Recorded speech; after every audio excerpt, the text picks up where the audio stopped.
In today's video, I'm going to teach you how to find auto repair shops near me. If you need a mechanic and want a simple way to locate nearby repair facilities, the Automotive website makes the process quick and easy. In this walkthrough, I'll show you exactly how to use it to search for auto repair shops in your area. First, open your web browser and go to the Automotive website.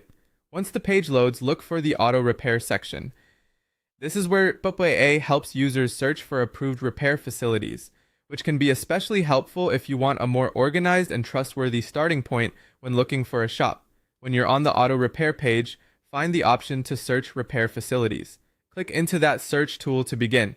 This will open the main search area where you can narrow down your results based on your location and preferences. Next, select your location.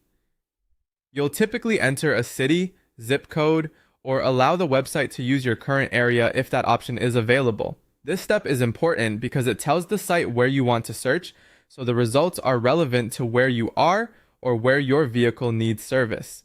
After that, choose the facility type. This lets you filter the kind of repair shop you want to find. Depending on the options shown, you may be able to search more specifically based on the kind of service or repair facility you're looking for.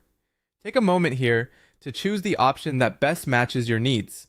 Then select the distance. This controls how far from your chosen location you want the website to search. If you want the closest options, choose a smaller radius. If you're willing to travel a bit farther for more choices, select a larger distance. This can be useful if there aren't many shops immediately nearby. Once those details are set, click on the search button. The website will process your filters and generate a list of matching repair facilities based on the location, facility type, and distance you selected. After the search completes, the nearest auto repair shops will appear in the results. From there, you can review the available options and look more closely at the shops that are closest to you. This gives you a quick way to identify nearby repair facilities without having to search manually through multiple websites. And that's it. By going to the AAA website, opening the repair facility search, entering your location, selecting the facility type, choosing the distance, and clicking search, you can quickly find auto repair shops near you.